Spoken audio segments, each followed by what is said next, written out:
Welcome to my YouTube channel. ଆପଣମାନେ ସମସ୍ତେ ଜାଣିଥିବେ ପ୍ରସିଦ୍ଧ ଏହି ପୂଜା ଗଞ୍ଜାମ ଜିଲ୍ଲାରେ ପ୍ରଥମ ଷ୍ଟାର୍ଟ ହୋଇଥିଲା। ସେଇପାଇଁ ମାତାଙ୍କ ପୂଜା ଆଜି ଉଦ୍ଯାପନ ହେଉଛି ବର୍ଷକୁ ଥରେ ହୁଏ। ଆଉ ଆମେମାନେ ବି କଳସି ଯାତ୍ରା କରୁ। ଯେହେତୁ ଆମର ୱାଟରଫଲ୍ ଅଛି, ସେଇଠାକୁ ଆମେ ମାତାଙ୍କ ପୂଜା ପାଇଁ ପାଣି ଆଣିକି ଯାଇଥିଲୁ। ଏବେ ଆମେମାନେ ରାସ୍ତାରେ ସେଇ ପ୍ରଧାନପାଟ ରାସ୍ତାରେ ଏବେ ପହଞ୍ଚି ଯାଇଛୁ ଆମ ସାହି ପାଖରେ।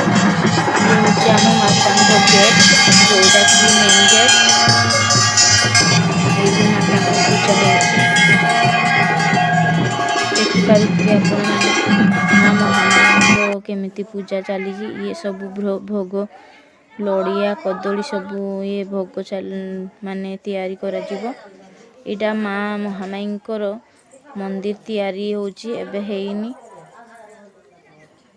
ଯେହେତୁ ମନ୍ଦିର ହେଇନାହିଁ, ଆମେ ସେଥିପାଇଁ ଏଇ ବାହାରେ ମାତାଙ୍କୁ ରଖିକି ତାଙ୍କର ପୂଜା କରାଯାଉଛି। ଏଇଠି ଭୋଗ ପ୍ରସାଦ ଅନ୍ନଖିଆ ଚାଲିଛି ଏବେ।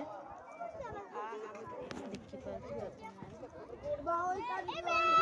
ମାଙ୍କୁ ପୂଜା ଏଇଥିଲା ଆମର ମାତାଙ୍କ ପ୍ରସେସନ୍, ଯେଉଁଟାକି ସନ୍ଧ୍ୟା 6 ବଜେ ଆମର ପ୍ରସେସନ୍ ହୁଏ ମାତାଙ୍କ କଳସି ଯାତ୍ରା ପ୍ରସେସନ୍। ଆମେ ଭସାଣି କରିକି ଯାଉଛୁ। ବହୁତ ଖୁସି ଲାଗିଲା ମାତାଙ୍କ ପୂଜାରେ। ସବୁ ବର୍ଷ ଏମିତି ଭିଡ଼ିଓ ତ ବନେଇପାରେ, ଫାର୍ଷ୍ଟ ଟାଇମ୍ ମାତାଙ୍କ ଭିଡ଼ିଓ ନେଇକି ବନେଇଛି। ଆପଣମାନଙ୍କୁ ଭଲ ଲାଗିଲେ please subscribe my YouTube channel. ଏଇଭଳି ଭିଡ଼ିଓ ଆପଣମାନଙ୍କ ପାଇଁ ନେଇକି ଆସିବି।